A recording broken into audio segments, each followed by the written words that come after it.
हम सारे को चेंज करना चाहते हैं, ये नहीं सके तो मैं मानूंगा कि हम फेल हुए। जिसमें मैं ये बात कह रहा कि कोई पोस्ट वैकेंट नहीं है और ज्यादा संख्या में जेबीटी है, तो उन्हीं में से सिलेक्शन होनी। तो मेरा ख्याल है जो लोग पहले टीचर लगे थे वो तो 10 साल से टीचर हैं, उनकी नॉलेज में, और 10 साल पहले जिस आदमी ने भैंस की डेयरी कर ली, भैंसों की डेयरी कर ली, या जिस आदमी ने खेती शुरू कर दी, या जिस आदमी ने कोई मैकेनिकल की दुकान कर ली, उसके टेस्ट देने में उसके टेस्ट देने में जमीन आसमान का फर्क है। वो ट्रांसफर ड्राइव हम अभी खोलने वाले हैं। जो हरियाणा के जो 13-14 हज़ार के करीब गेस्ट टीचर हैं, उनको भी इस ट्रांसफर ड्राइव में शामिल किया जाएगा? नहीं, देखिए अभी तक तो ऐसा नहीं है किया जाएगा, लेकिन नहीं, समान काम समान वेतन के लिए तो अभी मुझे डेलीगेशन नहीं मिला, पर समय समय पर मिलता भी रहता है। तो अभी तो इस प्रकार का कोई है नहीं। प्रदेश के शिक्षा मंत्री कंवरपाल गुर्जर अभी हमारे साथ मौजूद है। हमने 1000 ऐसे ही संस्कृति स्कूल जो हम खोलने जा रहे हैं, इंग्लिश संस्कृत स्कूल खोलने जा रहे हैं, 1000 नए खोल रहे हैं, तो उसमें हम पहली और दूसरी क्लास को भी शुरू कर रहे हैं। तो हम स्टेप बाय स्टेप उसको बढ़ाते जा रहे हैं। एक दिन ऐसा आएगा कि सारे स्कूल हमारे इसी टाइप के होंगे। जो अभी नई शिक्षा नीति आई जिसमें उन्होंने कहा कि 3 साल का बच्चा जो है उसका दिमाग डेवलप होना शुरू होता है और 5 साल तक डेवलप हो जाता है। तो वैसे भी हमने स्कूल खोलने का जो प्ले स्कूल है उसका भी हमने एक प्रपोजल रखा कि 1000 स्कूल वो भी हम खोलने जा रहे हैं। तो ये सारा इस प्रकार से कि एजुकेशन में एक बहुत बड़ा सुधार हम करने जा रहे हैं। और अभी जो हमारा मैट्रिक का रिजल्ट आया, +2 का रिजल्ट आया, वो हमारा पिछले जो था उससे हमारा अच्छा रिजल्ट आया। और जिस प्रकार मैंने पहले भी कहा था कि अगर हम अपने 5 साल में के कार्यकाल में अगर हम इस संख्या को बढ़ा नहीं सकते, अभी तक 40% जो बच्चे हैं वो सरकारी स्कूल में पढ़ते हैं, 60% बच्चे जो हैं प्राइवेट स्कूल में पढ़ते हैं। तो मैंने कहा था कि अगर हम इस संख्या को बढ़ा नहीं सके तो मैं मानूंगा कि हम फेल हुए। तो मैं आपको अब सबसे पहले आप ही का चैनल जिसमें मैं ये बात कर रहा कि अब की बार लगभग 1 लाख बच्चों ने ज़्यादा ने एडमिशन सरकारी स्कूलों में लिया। और मैं आपको विश्वास दिलाता हूँ कि जिस प्रकार से हम सारा का सारा इस सिस्टम को लेके चल रहे हैं, तो आने वाले टाइम में हमारे पास संख्या बढ़ेगी और मतलब अच्छी खासी संख्या, मैं दावे के साथ कह सकता हूँ कि इसको 50% से आगे लेके जाएंगे। मंत्री जी, लेकिन अगर हम कर्मचारी संगठनों की बात करें, जैसे कि आपने कहा कि 1000 के करीब हम इंग्लिश मीडियम स्कूल लेके आएंगे, 105 के करीब हम मॉडल संस्कृति स्कूल लेके आएंगे, लेकिन कर्मचारी संगठन वही आरोप लगाते हैं कि जो पहले से एस्टेब्लिश स्कूल हैं जो चल रहे हैं, अगर उन्हीं स्कूलों को इंग्लिश मीडियम में कन्वर्ट कर दिया जाए तो शायद हो सकता है उन बच्चों को भी अच्छी शिक्षा मिल जाए। बिल्कुल सही बात, उन्हीं को तो कर रहे हैं हम स्कूल चेंज नहीं कर रहे, वही स्कूल हैं, उन्हीं में से चयन करके, उन्हीं में से कुछ स्कूलों को। लेकिन अगर हम सारे सिस्टम को एकदम बदल देंगे ना जी, तो फिर सारा सिस्टम एकदम बदलने के साथ एक मुश्किल हो जाएगी, मतलब आप औच-पोच हो जाएगा। हम स्टेप बाय स्टेप चल रहे हैं। अभी हमने, जैसे मैंने आपसे कहा कि हम 105 का हमारा है कि 105 हम करने लग रहे हैं, अगली बार हम और बढ़ाएंगे, उससे अगली बार और बढ़ाएंगे। जैसे साइंस का था, अब साइंस के क्या था कि जहाँ बहुत कम बच्चे थे, मान ली टीचर हैं, और कहीं ऐसा था कि स्टूडेंट है तो टीचर नहीं है। अभी हमने कहा कि क्लस्टर वाइज जो है, क्लस्टर वाइज एक साइंस का हम स्कूल जरूर देंगे जहाँ साइंस बच्चों के लिए होगी। अगर उसके अलावा कोई दूसरा है तो वो भी देंगे हम, लेकिन क्लस्टर पे एक जरूर देंगे, लेकिन वहाँ बच्चे और टीचर पूरे रहेंगे। तो मतलब थोड़ा सा चलने पड़ेगा तो साइंस की फैसिलिटी वहाँ पूरी मिलेगी। तो इस तरीके से हम ये सुधार कर रहे हैं। अब हमने एक टारगेट रखा कि कहीं भी जो है टीचर की कमी नहीं होगी। अभी रेजोल्यूशन किया हमने, प्राइमरी में हमने सारा कुछ कर लिया और आगे दूसरी बड़ी जो क्लासें उनमें भी करने जा रहे हैं। तो कहीं भी इस प्रकार का नहीं होगा कि बच्चे हैं टीचर नहीं है, हमारा पहला टारगेट है ये। तो आने वाले टाइम जी, अभी कर्मचारी संगठनों ने आपसे मुलाकात भी की थी, उन्होंने ज्ञापन भी छपा था कि 10,000 के करीब जो PRT टीचर हैं, जेबीटी टीचर हैं, उनकी पोस्टें वैकेंट है, वो आप नहीं भर रहे। नहीं, देखिए हमारे पास जेबीटी टीचर की कोई पोस्ट वैकेंट नहीं है। ठीक है, वो किसी टाइम में पोस्ट सैंक्शन हुई थी, लेकिन अब बच्चे नहीं हैं, तो अभी तुम्हारे पास और ज़्यादा संख्या में जेबीटी है। ऐसा नहीं है, हमारे पास तो इस टाइम ज़्यादा संख्या में जेबीटी हैं, कम नहीं है हमारे पास। नहीं, कोई ज़रूरत नहीं है इस टाइम, ना हमारे पास कोई कमी है इसकी जेबीटी टीचर की। अगर हम PTI टीचरों की बात करें तो क्या सरकार उनके प्रति कोई नरम रुख अख्तियार करेगी? देखिए, अब इस सुप्रीम कोर्ट का फैसला है और सुप्रीम कोर्ट का फैसला मानने के लिए सभी बाध्य हैं, सरकारें भी और आम आदमी भी उसके लिए बाध्य है। फैसला सुप्रीम कोर्ट का है। अब वो काफ़ी तरह के जैसे उन्होंने दिए, तो वो सारे तरह के उन्होंने मेरे ख्याल 10 साल में सारे दिए। उनका वकील था, उनके वकील ने सारी बात रखी और मैं समझता हूँ कि जब कोर्ट है तो कोर्ट ने फैसला दिया, तो इस प्रकार की कोई अनियमितताएं उस टाइम बरती गई जिसके हिसाब से वो था नहीं। तो ऐसे में कोर्ट ने हमें आदेश दिया कि 5 महीने में दोबारा से इसको भर्ती को करो।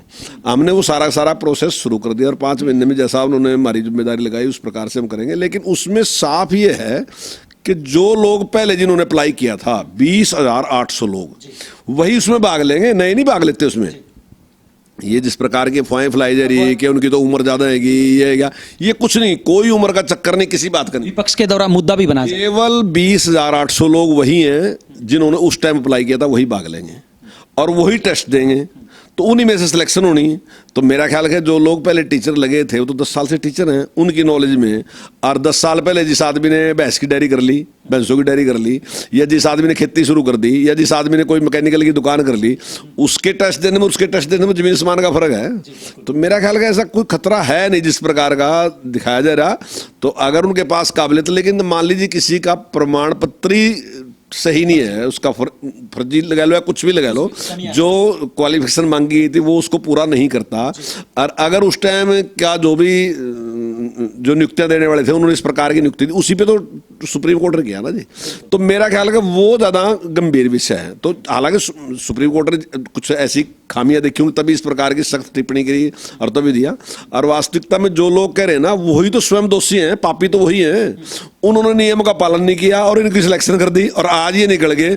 तो वास्तविक दोषी कौन है? वास्तविक दोषी उस टाइम की सरकार है और वो लोग हैं जिन्होंने उस टाइम उनके गलत तरीके से चयन किया। लेकिन मंत्री जी उनका तो ये भी कहना है कि जो दोषी है उनके खिलाफ कार्रवाई की जाए। हाँ बिल्कुल, सरकार ने उनके खिलाफ FIR कराई थी, बिल्कुल सरकार ने उनके खिलाफ FIR कराई और सरकार बिल्कुल उनके खिलाफ बिल्कुल लड़ाई लड़ेगी कोर्ट में, उनको सजा दिलाएगी।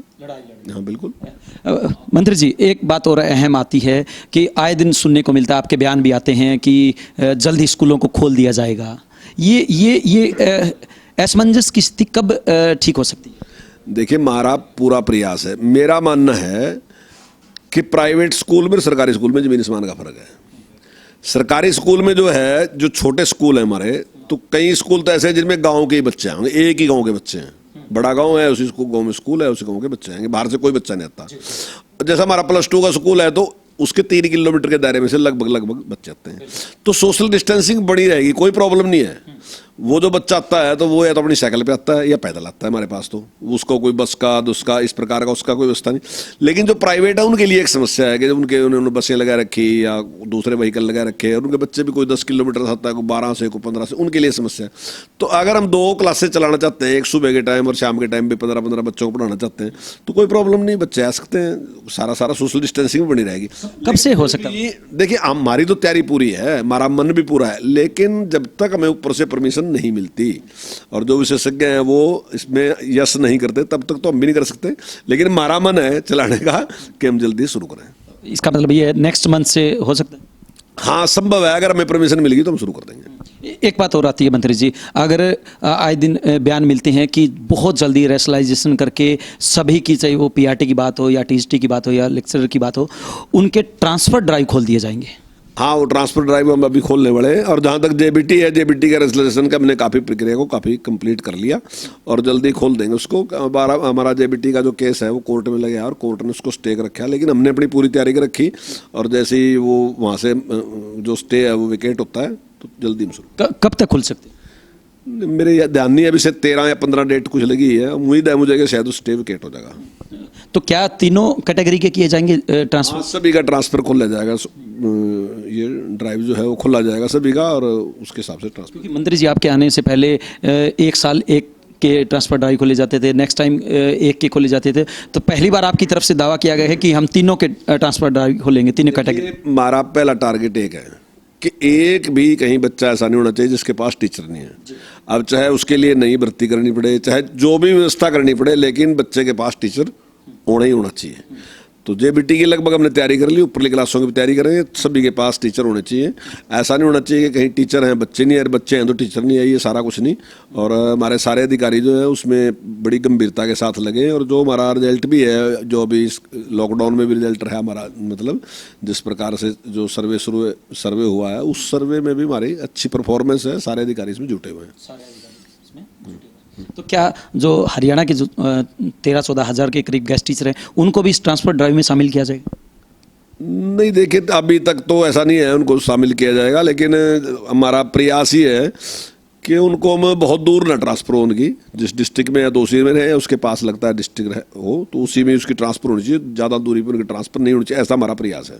आपसे आज उनका डेलीगेशन भी मिलके गया था कि उनकी जो मांगे है समान काम समान वेतन की, उसको लेकर क्या कोई मंथन किया गया? नहीं, समान काम समान वेतन के लिए तो अभी मुझे डेलीगेशन नहीं मिला, पर समय समय पर मिलता भी रहता है। तो अभी तो इस प्रकार का कोई है नहीं।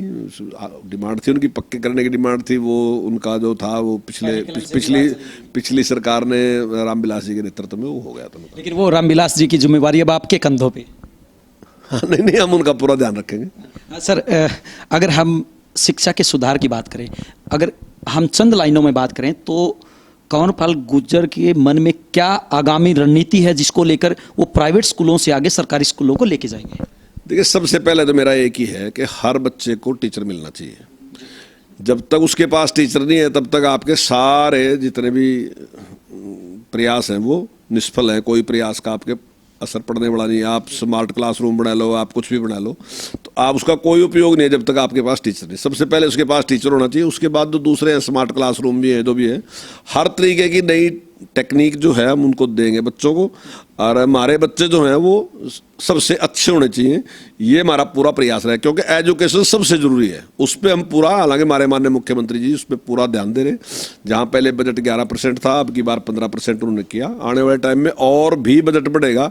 और जो स्कूलों में थोड़ी कमियाँ रह रही, कुछ चीज़ें ऐसी हैं कि कहीं मान लीजिए रास्ता ठीक नहीं, या स्कूल की चारदीवारी नहीं, या फिर कोई बिल्डिंग अच्छी नहीं है, तो मैंने अभी अधिकारियों से कहा और सभी स्कूलों से हमने उनकी वो नहीं उनसे मंगवा लिया उसको कि किस किस चीज़ की कमी है। कुछ पॉइंट हमने दिए हैं, वो सारे के सारे का रास्ता है या नहीं है, चारदीवारी है या नहीं है, कोई और अगर इस प्रकार की कमी, बिल्डिंग सही है नहीं है, तो ऐसे बहुत से पॉइंट हमने नोट किए।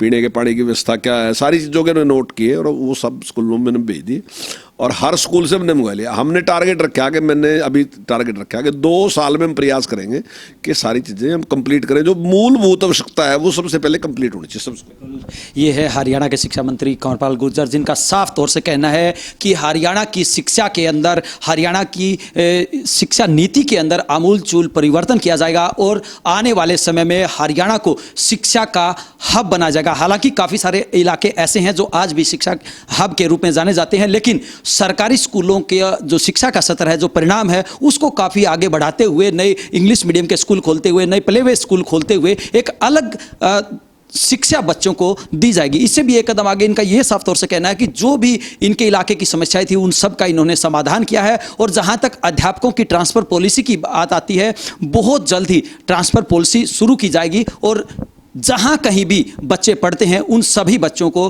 अध्यापक मुहैया करवाए जाएंगे। वहीं बड़ौदा उपचुनाव को लेकर भी इन्होंने दावा किया है कि बड़ौदा की जनता सोच समझकर वोट दे, अगर विकास करवाना चाहते हैं तो निश्चित रूप से वो साथ का सहयोग दे। हालांकि ये तो आने वाला समय ही बताएगा कि आखिरकार हरियाणा की शिक्षा के अंदर कितना बदलाव होता है और साथ में बड़ौदा में किसको कितना साथ मिलता है। विशेष सहयोगी अमित कुमार के साथ अजय लोहान, बिंदास हरियाणा।